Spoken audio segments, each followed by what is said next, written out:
17வது அதிகாரம். அவர்கள் அம்பிபோலி பட்டணத்தையும் அப்போலோனியா பட்டணத்தையும் கடந்து தெசலோனிக்கே பட்டணத்துக்கு வந்தார்கள். அங்கே யூதருக்கு ஒரு ஜெப ஆலயம் இருந்தது.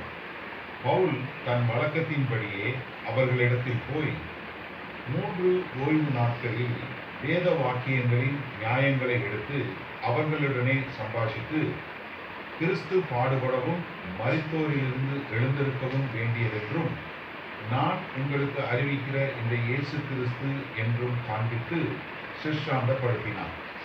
அவர்களில் சிலரும் பக்தியுள்ள கிரேக்கரில் திரளான ஜனங்களும் பணம் பொருந்திய ஸ்திரீகளில் அநேகரும் விசுவாசித்து பவுலையும் சீலாவையும் சேர்த்து கொண்டார்கள். விசுவாசியாத யூதர்கள் வைராக்கியம் கொண்டு வீணராகிய சில பொல்லாதவர்களை சேர்த்து கொண்டு கூட்டம் கூடி பட்டணத்தில் அமளி உண்டாக்கி யாசோனுடைய வீட்டை வளைந்து கொண்டு அவர்களை பட்டணத்தாருக்கு முன்பாக இழுத்து கொண்டு வர வகை தேடினார்கள்.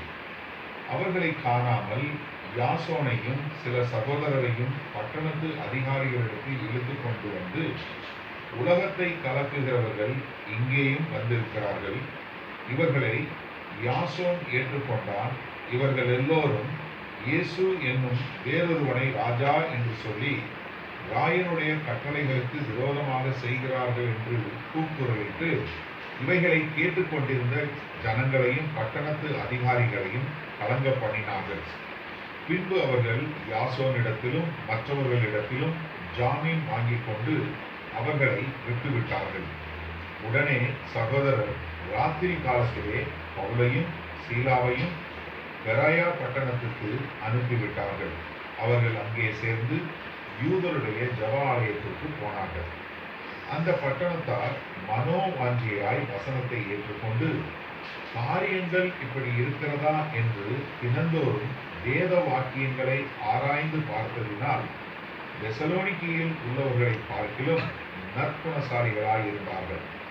அதனால் அவர்களில் அநேகம் பேர் கனம் பொருந்திய கிரேக்கரில் அநேக ஸ்திரீகளும் புருஷர்களும் விசுவாசித்தார்கள். பெரேயாவிலும் தேவ வசனம் பவுலினால் அறிவிக்கப்படுகிறது என்று தெசலோனிக்கேயரான யூதர்கள் அறிந்தபோது அங்கேயும் வந்து ஜனங்களை கிளப்பிவிட்டார்கள். உடனே சகோதரர் பவுலை சமுத்திர வழியாக போக அனுப்பிவிட்டார்கள். சீலாவும் தீமோத்தேயும் அங்கே தங்கியிருந்தார்கள். பவுலை வழிநடத்தினவர்கள் அவனை அத்தனே பட்டணம் வரைக்கும் அழைத்து கொண்டு போய் அங்கே சீலாவும் தீமோத்தேயும் அதிசீக்கிரமாக தன்னிடத்திற்கு வரும்படி அவர்களுக்கு சொல்ல கட்டளை பெற்றுக்கொண்டு புறப்பட்டு போனார்கள். அத்தனே பட்டணத்தில் பவுல் அவர்களுக்காக காத்து கொண்டிருக்கையில் அந்த பட்டணம் விக்கிரகங்களால் நிறைந்திருக்கிறதை கண்டு தன் ஆவியில் மிகுந்த வைராக்கியம் அடைந்து ஜெப ஆலயத்தில் யூதரோடும் பக்தியுள்ளவர்களோடும் சந்தை வழியில் எதிர்பட்டவர்களோடும் தினந்தோறும் சம்பாஷணை பண்ணினார். அப்பொழுது எப்பிக்கூராரும் தோபிக்கியருமான ஞானிகளில் சிலர் அவனுடனே வாக்குவாதம் பண்ணினார்கள். சிலர், இந்த வாயாடி என்ன பேசப் போகிறான் என்றார்கள். சிலர், இவன் அந்நிய தேவதைகளை அறிவிக்கிறவனாக காண்கிறது என்றார்கள். அவன் இயேசுவையும் உயிர்த்தெழுதலையும் அவர்களுக்கு பிரசங்கித்தபடியினாலே அப்படி சொன்னார்கள். அவர்கள் அவனை மார்ஷ் மேடைக்கு அழைத்து கொண்டு போய், நீ சொல்லுகிற புதிதான உபதேசம் இன்னதென்று நாங்கள் அறியலாமா? நூதனமான காரியங்களை எங்கள் காதுகள் கேட்க பண்ணுகிறாய். இவைகளின் கருத்து இன்னதென்று அறிய மனதாய் இருக்கிறோம் என்றார்கள். அந்த அத்தனை பட்டணத்தார் எல்லாரும் அங்கே தங்குகிற அந்நியரும் நவமான காரியங்களை சொல்லுகிறதிலும் கேட்கிறதிலுமே ஒளியே வேறொன்றிலும் பொழுது போக்குகிறதில்லை. அப்பொழுது பவுல் மார்ஸ் மேடையின் நடுவிலே நின்று, அத்தனரே, எந்த விஷயத்திலும் நீங்கள் மிகுந்த தேவ பக்தியுள்ளவர்கள் என்று காண்கிறேன். எப்படி என்றால், நான் சுற்றி திரிந்து உங்கள் ஆராதனைக்குரியவைகளை கவனித்து பார்த்தபோது அறியப்படாத தேவனுக்கு என்று எழுதியிருக்கிற ஒரு பலிபீடத்தை கண்டேன். நீங்கள் அறியாமல் ஆராதிக்கிற அவரையே நான் உங்களுக்கு அறிவிக்கிறேன். உலகத்தையும் அதிலுள்ள யாவற்றையும் உண்டாக்கின தேவனானவர் வானத்திற்கும் பூமிக்கும் ஆண்டவராய் இருக்கிறபடியால் கைகளினால் கட்டப்பட்ட கோவில்களில் அவர் வாசம் பண்ணுகிறதில்லை. எல்லாருக்கும் ஜீவனையும் சுவாசத்தையும் சகலத்தையும் கொடுக்கிற அவர் தமக்கு யாதொன்று தேவையானது போல மனுஷர் கைகளால் பணிவிடை கொள்ளுகிறதும் இல்லை. மனுஷ ஜாதியான சகல ஜனங்களையும் அவர் ஒரே இரத்தத்தினாலே தோன்ற பண்ணி பூமியின் மீதெங்கும் குடியிருக்க செய்து முன் தீர்மானிக்கப்பட்ட காலங்களையும் அவர்கள் குடியிருப்பின் எல்லைகளையும் குறித்திருக்கிறார். கர்த்தராகிய தம்மை அவர்கள் கடவியாகிலும் கண்டுபிடிக்கத்தக்கதாக தம்மை தேடும்படிக்கு அப்படி செய்தார். அவர் நம்மில் ஒருவருக்கும் தூரமானவர் அல்லவே. ஏனெனில் அவருக்குள் நாம் பிழைக்கிறோம், அசைகிறோம், இருக்கிறோம். அப்படியே உங்கள் புலவர்களிலும் சிலர் நாம் அவருடைய சந்ததியார் என்று சொல்லி இருக்கிறார்கள். நாம் தேவனுடைய சந்ததியாராய் இருக்க மனுஷருடைய சித்திர வேலையினாலும் யுக்தியினாலும் உருவாக்கின பொன், வெள்ளி, கல் இவைகளுக்கு தெய்வம் ஒப்பாய் இருக்கும் என்று நாம் நினைக்கலாகாது. அறியாமையுள்ள காலங்களை தேவன் காணாதவர் போலிருந்தார். இப்பொழுதோ மனம் திரும்ப வேண்டும் என்று எங்கும் உள்ள மனுஷர் எல்லாருக்கும் கட்டளையிடுகிறார். மேலும் ஒரு நாளை குறித்திருக்கிறார். அதிலே அவர் தாம் நியமித்த மனுஷனை கொண்டு பூலோகத்தை நீதியாய் நியாயம் தீர்ப்பார். அந்த மனுஷனை மரித்தோரில் இருந்து எழுப்பினதினாலே அதன் நிச்சயத்தை எல்லாருக்கும் விளங்க பண்ணினார் என்றார்.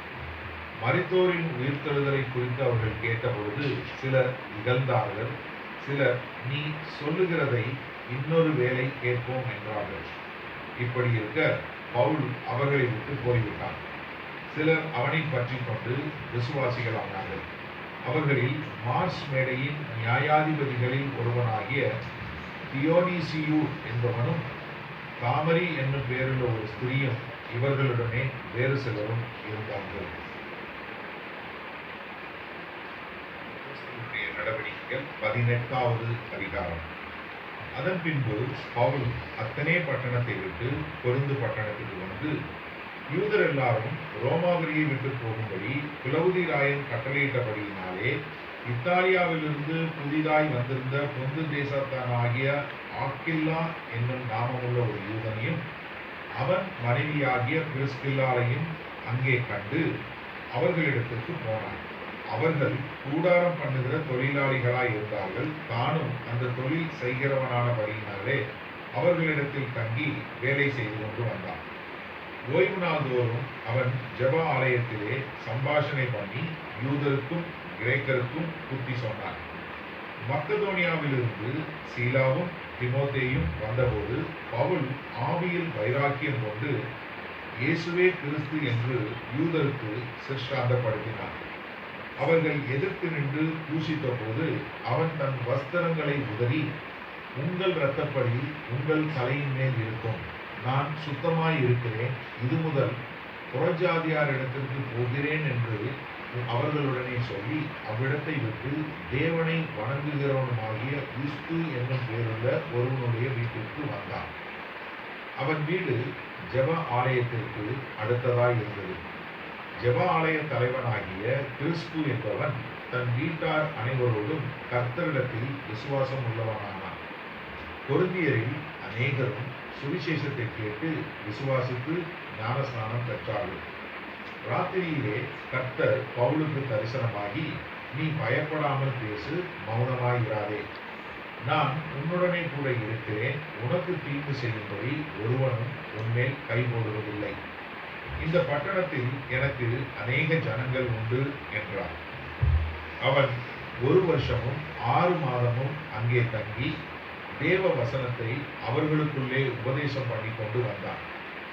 கல்லியோன் என்பவன் அகாயா நாட்டிற்கு அதிபதியான போது யூதர்கள் ஒருமனப்பட்டு பவுலுக்கு விரோதமாய் எழும்பி அவனை நியாயாசனத்துக்கு முன்பாக கொண்டு போய், இவன் தேவ பிரமாணத்துக்கு விகற்பமாய் தேவனை சேவிக்கும்படி மனுஷருக்கு போதிக்கிறான் என்றார்கள்.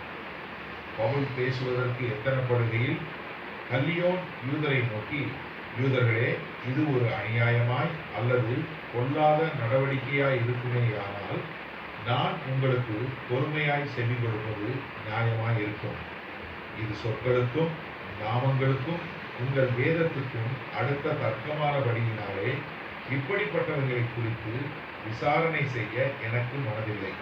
நீங்களே பார்த்துக் கொள்ளுங்கள் என்று சொல்லி அவர்களை நியாயாசனத்தினின்று துரத்திவிட்டான். அப்பொழுது கிரேக்கர் எல்லாரும் ஜெப ஆலய தலைவனாகிய சொஸ்தேனியை பிடித்து நியாயாசனத்துக்கு முன்பாக அடித்தார்கள். இவைகளில் ஒன்றை குறித்தும் கல்லியோன் கவலைப்படவில்லை. பவுல் அநேக நாள் அங்கே தரித்திருந்த பின்பு சகோதரரிடத்தில் உத்தரவு பெற்றுக்கொண்டு தனக்கு ஒரு பிரார்த்தனை உண்டாயிருந்தபடியினால் கெங்கிரேயா பட்டணத்தில் தலைச்சவரம் பண்ணிக்கொண்டு சீரியா தேசத்துக்கு போக கப்பல் ஏறினான். பிரிஸ்கில்லாவும் ஆக்கில்லாவும் அவனுடனே கூட போனார்கள். அவன் எபேசு பட்டணத்துக்கு வந்தபோது அங்கே அவர்களை விட்டு நீங்கி ஜெப ஆலயத்தில் பிரவேசித்து யூதருடனே சம்பாஷணை பண்ணினான். அவன் இன்னும் சில காலம் தங்களுடனே இருக்க வேண்டும் என்று அவர்கள் கேட்டுக்கொண்டபோது அவன் சம்மதியாமல், வருகிற பண்டிகையிலே எப்படியாயினும் நான் எருசலேமில் இருக்க வேண்டும், தேவனுக்கு சித்தமானால் திரும்பி உங்களிடத்திற்கு வருவேன் என்று சொல்லி அவர்களிடத்தில் உத்தரவு பெற்றுக்கொண்டு கப்பல் ஏறி எபேசுவை விட்டு புறப்பட்டு செசரியா பட்டணத்துக்கு வந்து எருசலேமுக்கு போய் சபையை சந்தித்து அந்தியோகியாவுக்கு போனான். அங்கே சில காலம் சஞ்சரித்த பின்பு புறப்பட்டு கிரமமாய் கலாத்திய நாட்டிலேயும் பிரிகியா நாட்டிலேயும் சுற்றி திரிந்து சீசர் எல்லோரையும் திடப்படுத்தினான். அப்பொழுது அலெக்சாந்திரியா பட்டணத்தில் பிறந்தவனும் சாதுரியவானும் வேதாகமங்களில் வல்லவனுமான அப்பொல்லோ என்னும் பெயர் கொண்ட ஒரு யூதன் எபேசு பட்டணத்துக்கு வந்தான். அவன் கர்த்தருடைய மார்க்கத்திலே உபதேசிக்கப்பட்டு யோவான் கொடுத்த ஸ்நானத்தை மாத்திரம் அறிந்தவனாயிருந்து ஆவியில் அனலுள்ளவனாய் கர்த்தருக்கு அடுத்தவைகளை திட்டமாய் போதகம் பண்ணி கொண்டு வந்தான். அவன் ஜெப ஆலயத்தில் தைரியமாய் பேசத் தொடங்கின போது ஆக்கில்லாவும் பிரிஸ்கில்லாவும் அவன் பேசுகிறதை கேட்டு அவனை சேர்த்து கொண்டு தேவனுடைய மார்க்கத்தை அதிக திட்டமாய் அவனுக்கு விவரித்து காண்பித்தார்கள். பின்பு அவன் அகாயா நாட்டிற்கு போக வேண்டும் என்று சீஷர்கள்